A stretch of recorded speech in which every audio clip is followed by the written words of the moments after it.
Глава 2.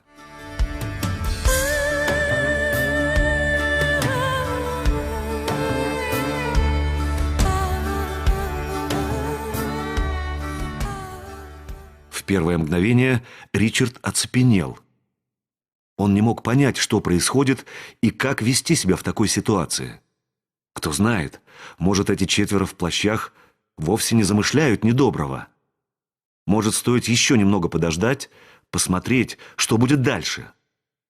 Но если это действительно злодеи и незнакомке угрожает смертельная опасность, тогда каждая секунда на счету. Он рискует опоздать со своей помощью. С другой стороны, вправе ли он навязываться в чужие дела? Да еще этот нож. Нужно же было именно сегодня проявить такую рассеянность. Много же толку от него, безоружного, в схватке с 4 здоровенными бандитами. Ричарда охватило чувство полной беспомощности. Он растерянно смотрел на незнакомку, которая продолжала спокойно шагать по тропе, не подозревая о нависшей угрозе. Что ожидает ее? Ричард лихорадочно искал выход из положения. Он подобрался, как хищник перед прыжком. Кровь бешено застучала в висках, лицо запылало, дыхание участилось и стало прерывистым. Внезапно он отчетливо вспомнил, что дальше, в том направлении, куда держит путь незнакомка, вправо от Сокольничьей тропы ответвляется едва заметная тропинка. Но вот где именно? Сокольничья тропа огибает озеро слева, потом резко идет на подъем по склону холма. Значит, Ричард сейчас стоит совсем недалеко от тропы, чуть-чуть правее.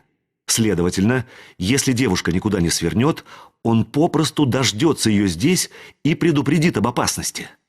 А что дальше? Кроме того, преследователи могут опередить его и настичь незнакомку раньше. План действий, поначалу неясный, все более и более четкий, стал прорисовываться у него в голове. Теперь он знал, что делать.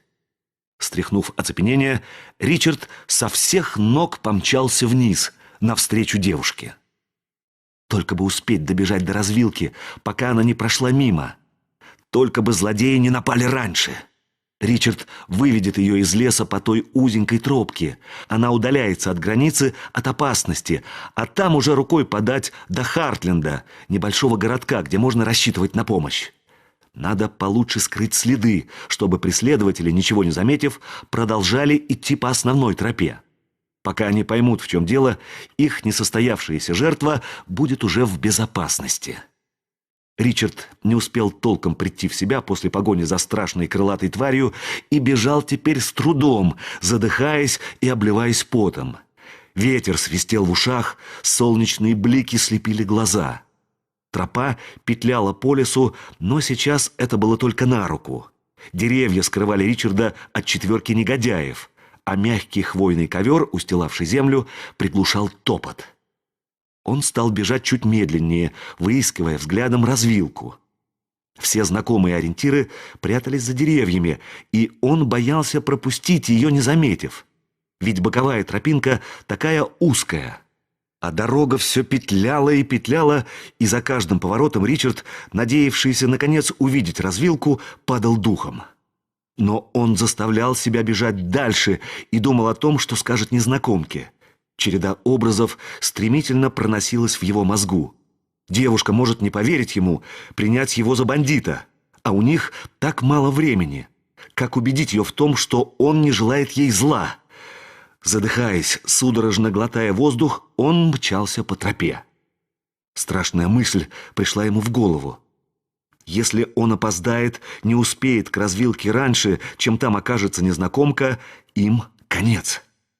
Потому что тогда придется либо вступить в открытую схватку с преследователями, либо спасаться бегством. И в том, и в другом случае он слишком устал, чтобы надеяться на удачу.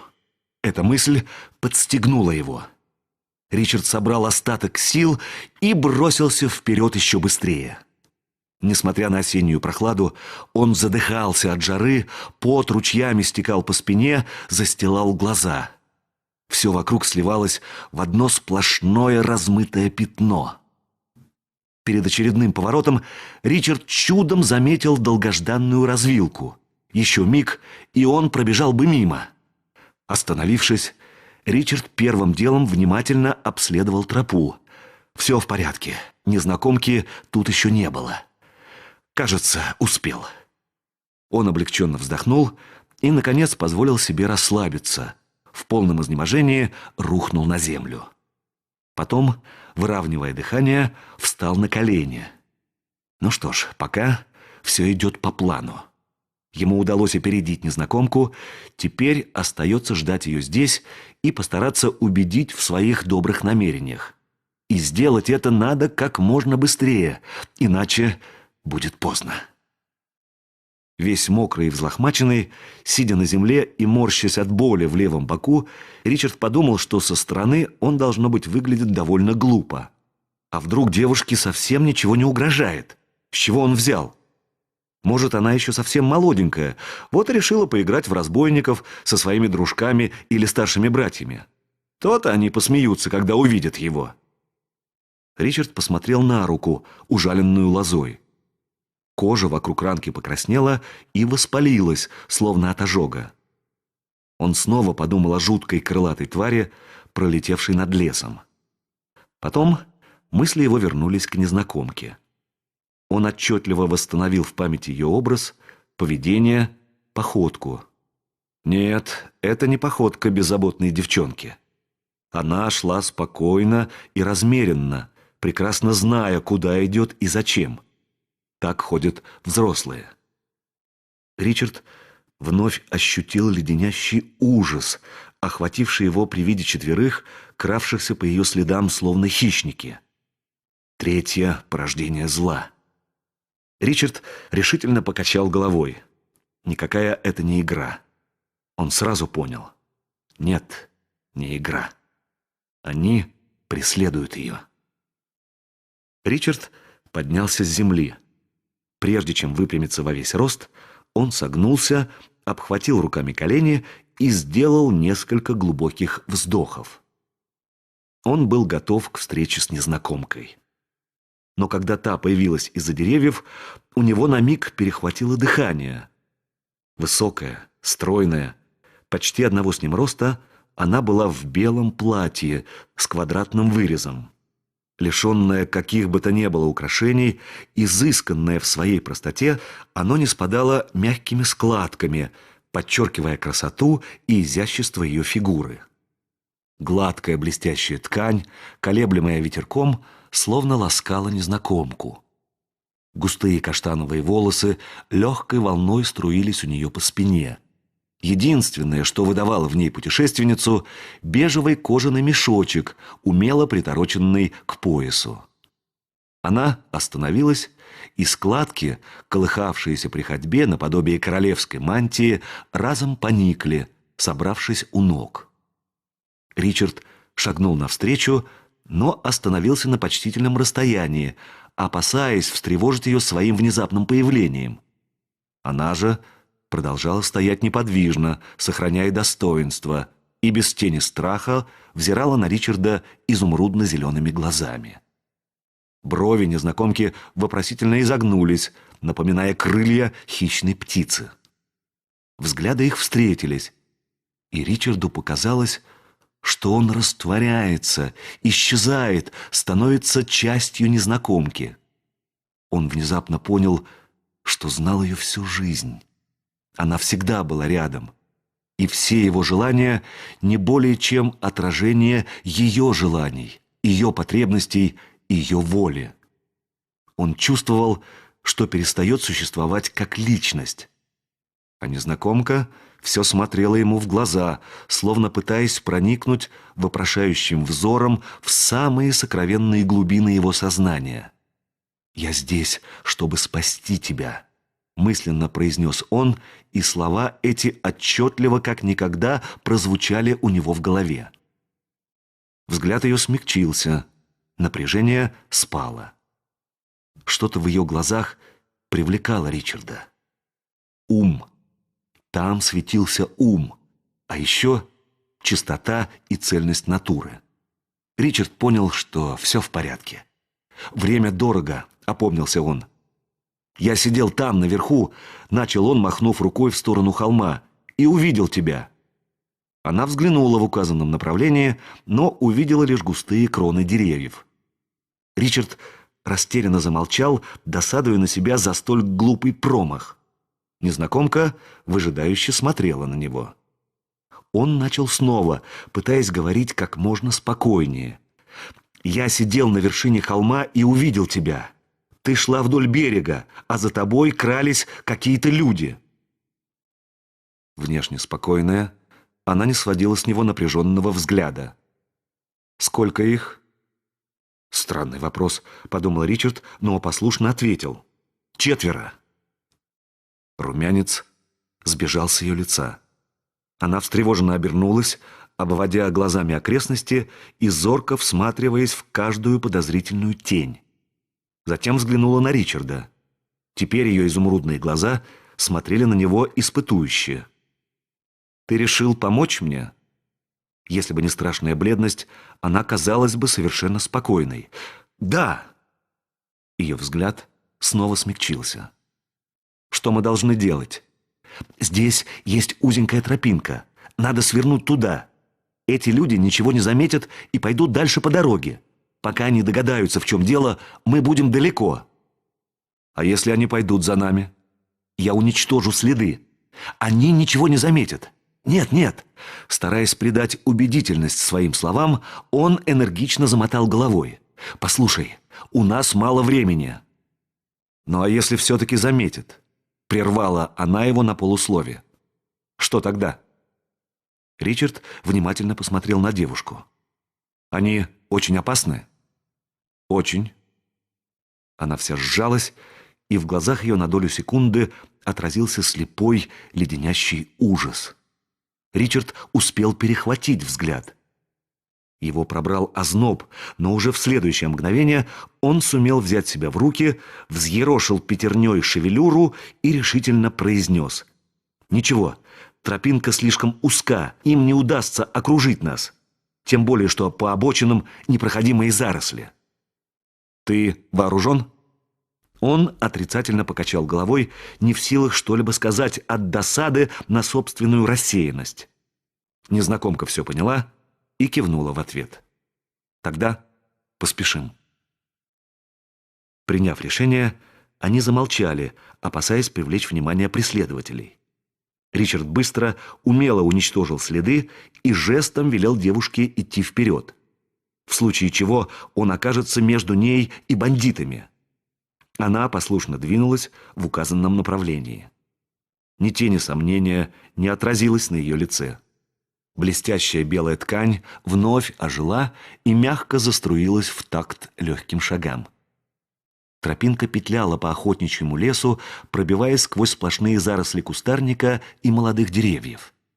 Путники продвигались вперед, словно по узкому туннелю, ничего не видя вокруг, кроме вековых елей и буйной молодой поросли. Время от времени Ричард оборачивался на ходу, проверяя, нет ли погони. В пределах видимости преследователей не было.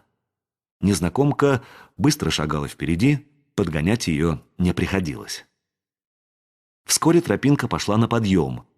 Почва под ногами стала твердой и каменистой. Стволы деревьев понемногу расступились, образуя небольшие просветы. Тропа вела вдоль глубоких темных оврагов, петляла по усыпанным прелой листвой лощинам. Сосны и ели сменились березами. Они покачивали кудрявыми кронами и осыпали путников осенним золотом. Солнечные блики на земле сливались в один причудливый, изменчивый узор. Темные разводы на белоснежных стволах, словно внимательные глаза, дружелюбно смотрели на путников, подбадривая и вселяя надежду.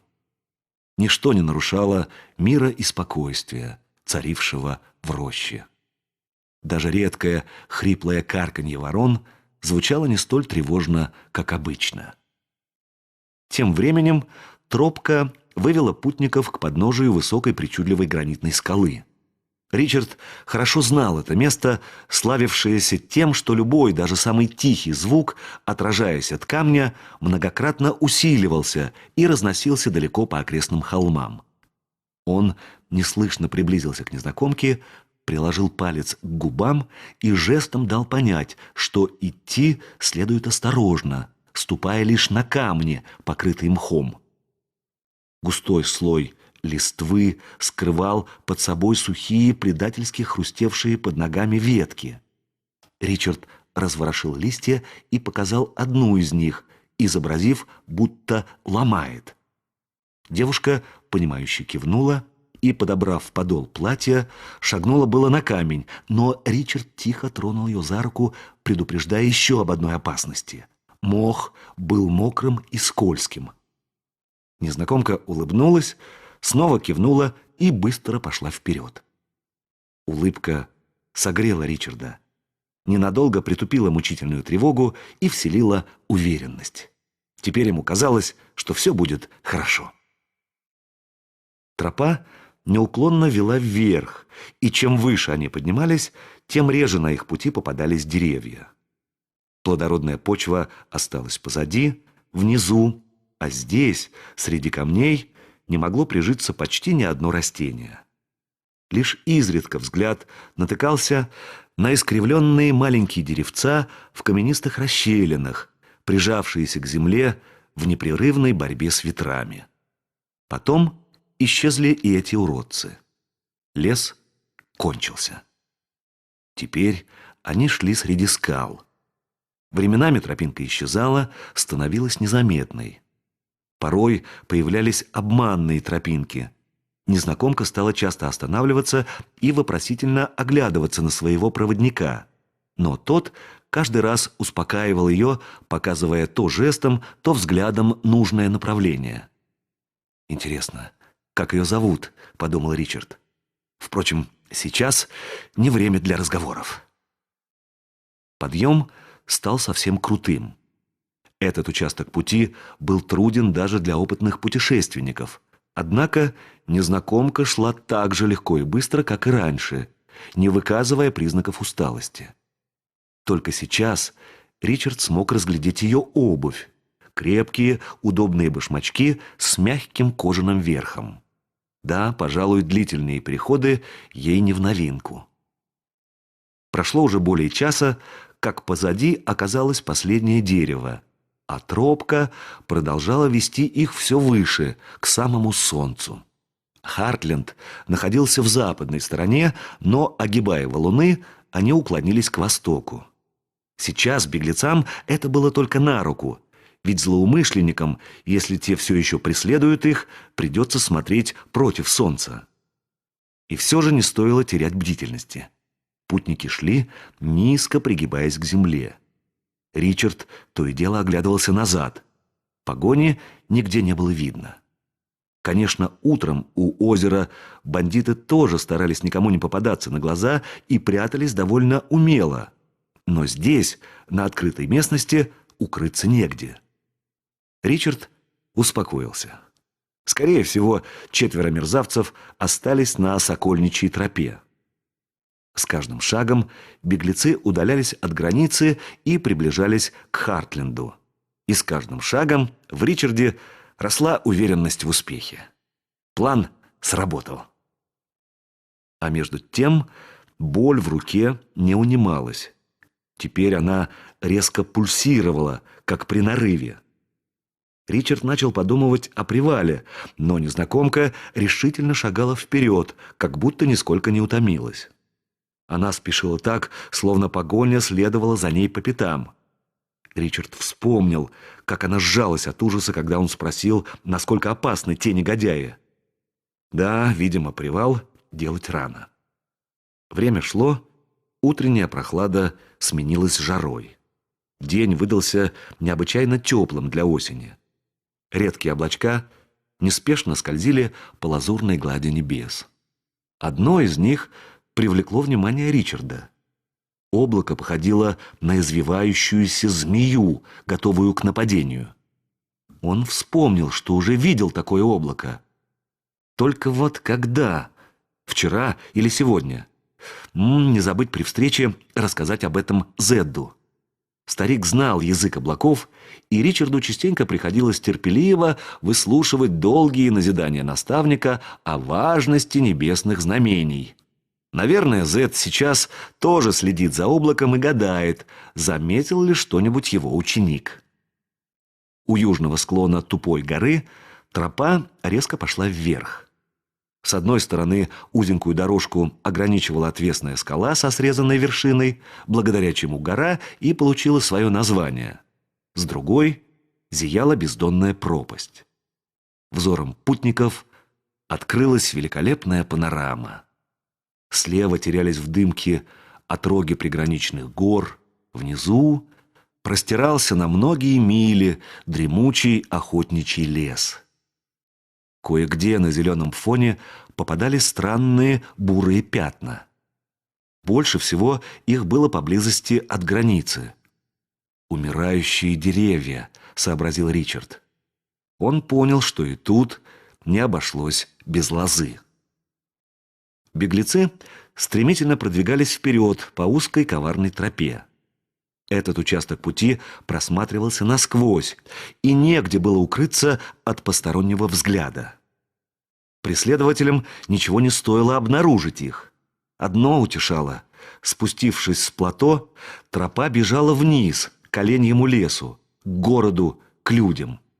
Даже если злодеи раскрыли маневр и пустились вдогонку, они далеко позади. Тропинка стала чуть шире, и Ричард мог бы уже идти рядом со спутницей. Но он решил сперва убедиться в отсутствии погони. Крепко ухватившись за край столы, он перегнулся вниз и внимательно прощупал взглядом открывшееся пространство. Ничего, кроме скал и валунов. Затем он оглянулся и посмотрел назад. Дорога оставалась пуста. Успокоившись, Ричард повернулся к девушке. Та замерла посреди тропы. Складки платья застыли, обернувшись вокруг ее ног. Впереди, преградив путь, стояли двое. Ричард был не робкого десятка и отличался хорошим сложением, но по сравнению с ними он выглядел беспомощным младенцем. Лица злодеев были спрятаны под капюшонами, но даже лесные плащи не могли скрыть их мощного телосложения. Ричард ничего не понимал. Как злодеям удалось опередить их? И он, и его спутница очнулись и мгновенно развернулись, собираясь спуститься в бегство. Но с нависшей над тропой скалы прямо перед ними упали два каната, и еще двое преследователей скользнули на тропу. Путь к отступлению был отрезан. Эти двое выглядели столь же внушительно, как и первые. Полное боевое вооружение, притороченное к ремням, угрожающе сверкало в лучах полуденного солнца. Ричард развернулся на каблуках лицом к первой паре. Те спокойно откинули капюшоны.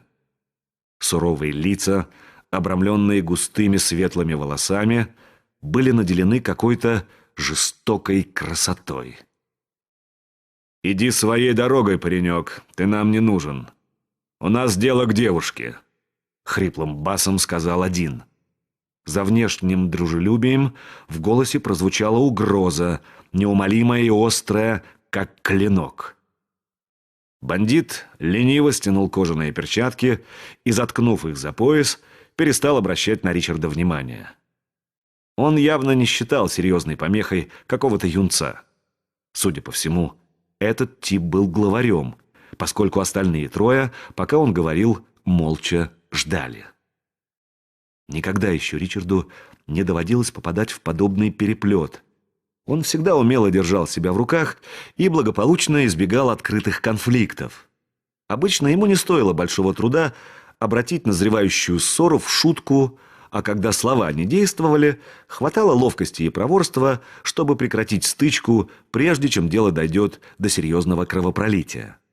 В самом крайнем случае он не считал зазорным попросту убежать.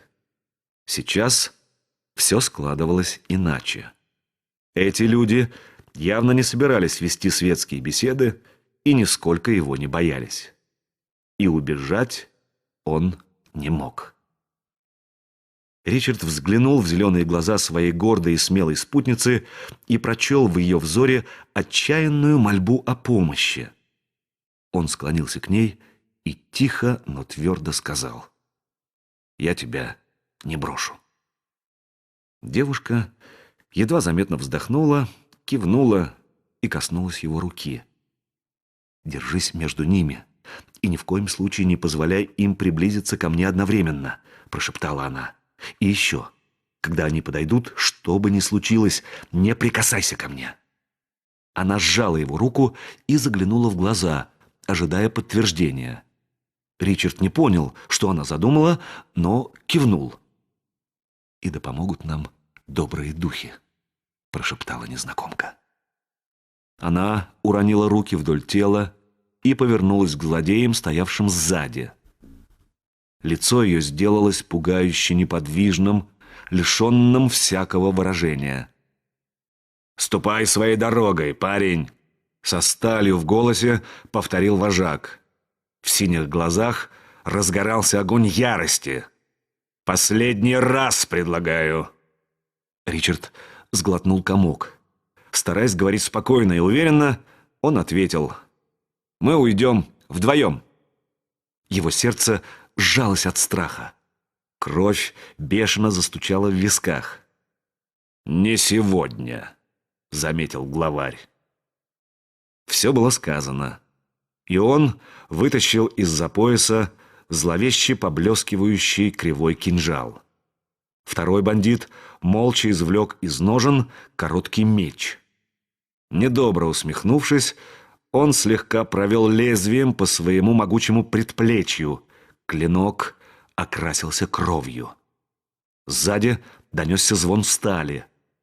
Страх парализовал Ричарда. События развивались слишком стремительно, не оставляя беглецам ни единого шанса. Ни единого! Все трое на долю секунду замерли, и вдруг бандит, издав воинственный клич, двинулся прямо на него. Ричард вздрогнул от мысли, что эти четверо готовы на все.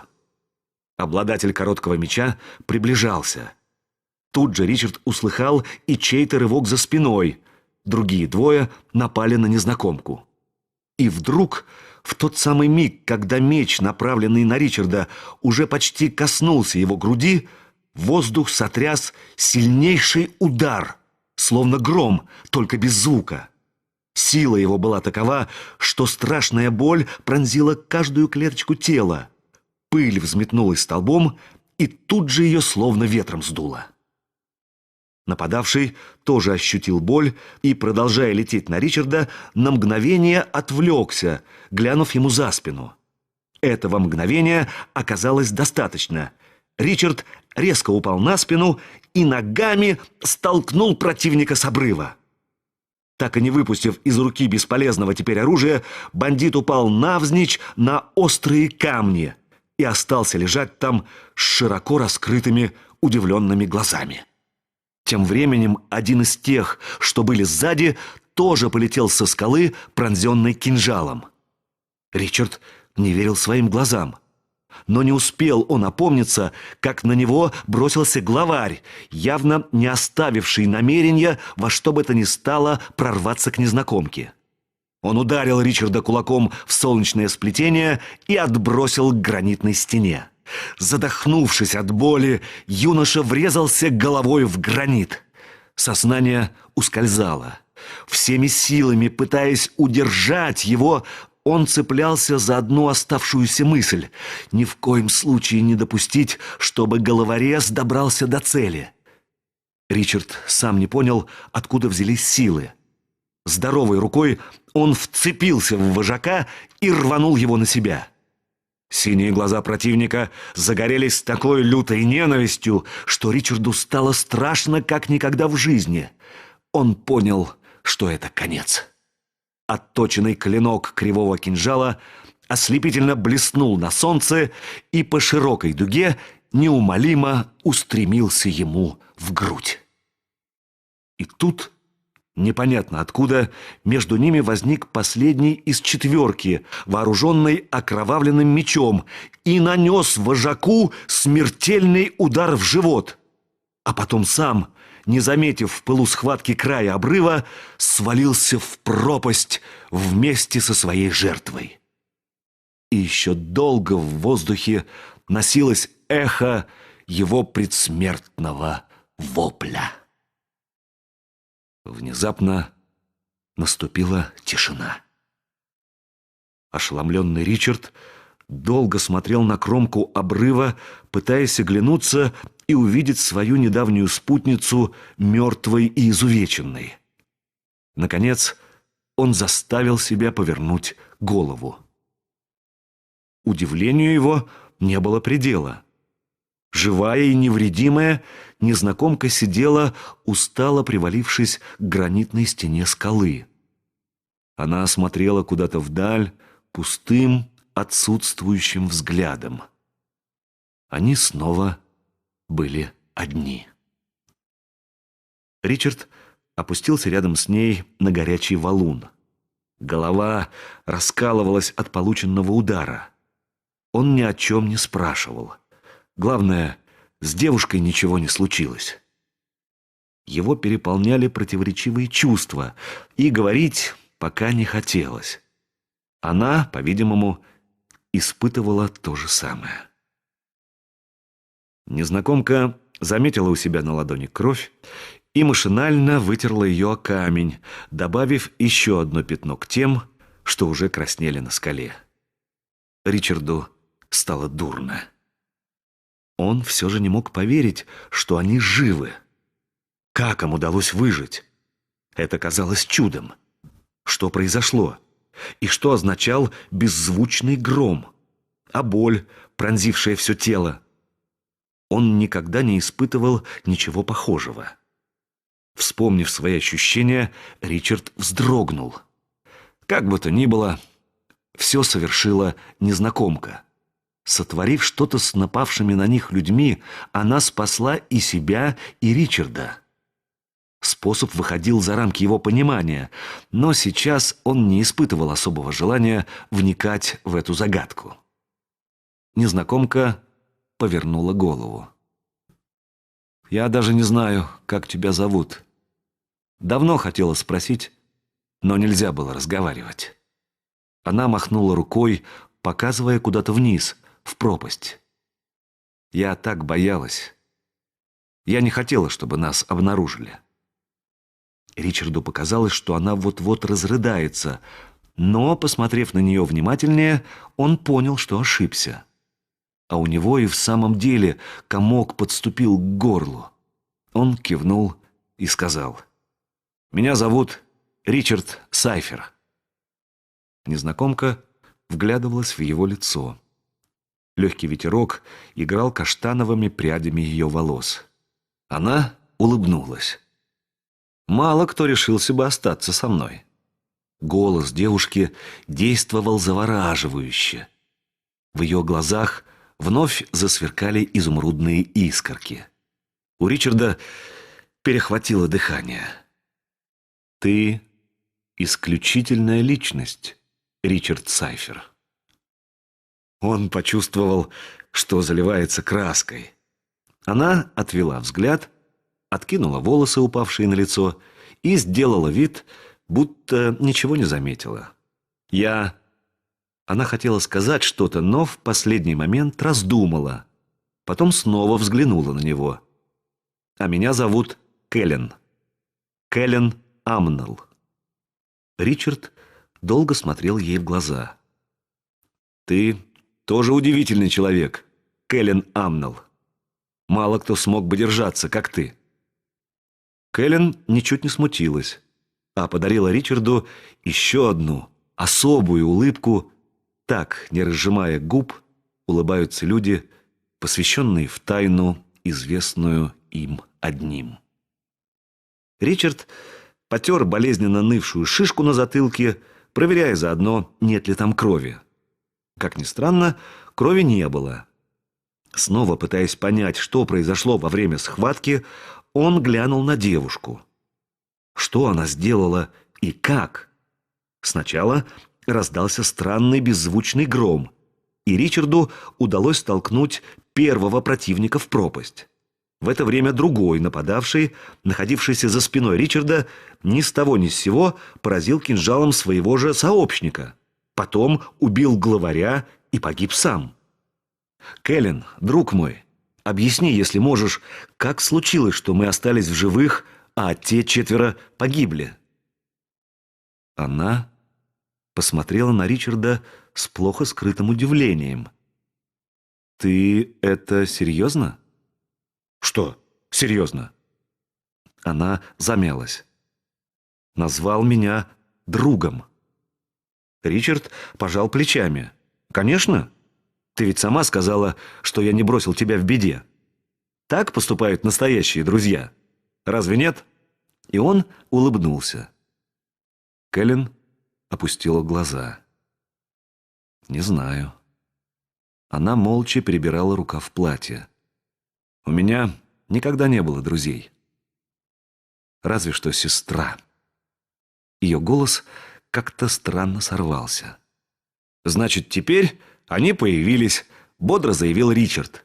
«В конце концов, мы едва выкрутились из хорошенькой переделки. Мы защищали друг друга и спаслись». Кэлен молча кивнула. Ричард задумался, глядя на раскинувшийся внизу охотничий лес. Он всегда чувствовал себя там, как дома. Кроны деревьев, освещенные теплым осенним солнцем, слабо трепетали на ветру.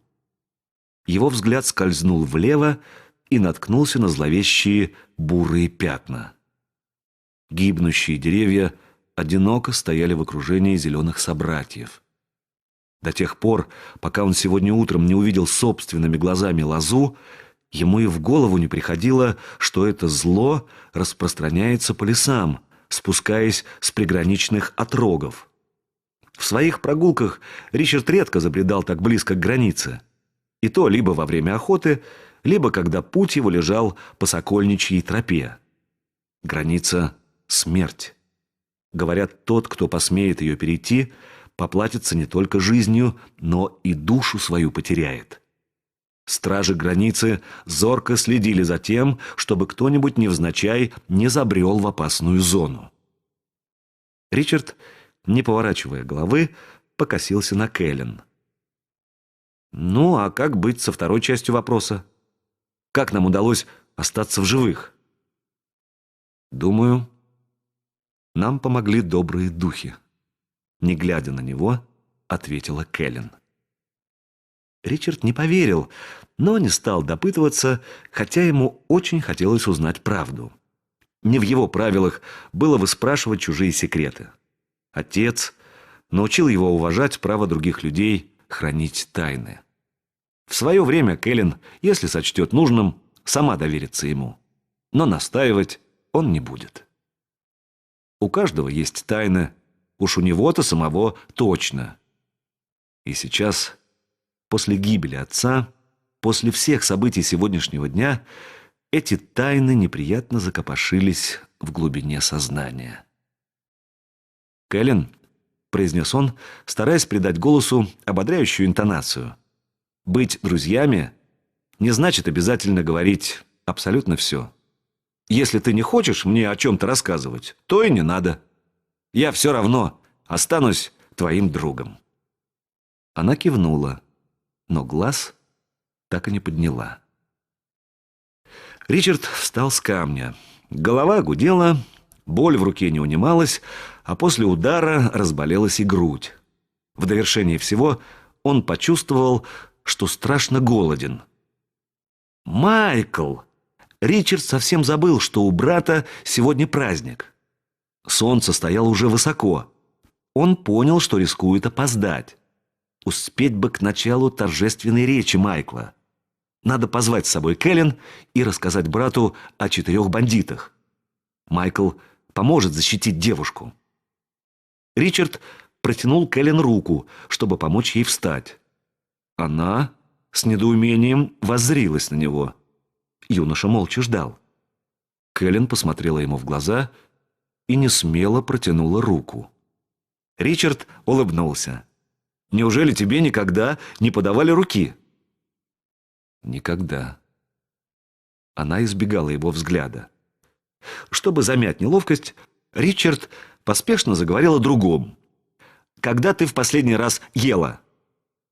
2 дня назад», — ответила она бесцветным, лишенным интонаций голосом. Он изумленно поднял брови. «Выходит, ты еще голоднее, чем я. Пойдем со мной к брату. Там нас накормят». Он глянул вниз на распростертые тела бандитов. Придется рассказать ему о нападении. Он решит, как поступить.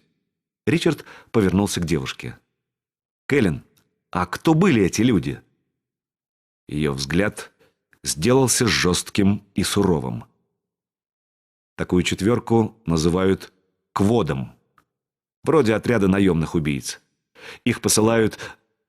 Она осеклась. В общем, убивать людей. Лицо Кэлен вновь обрело суровое спокойствие, которое Ричард отметил у развилки.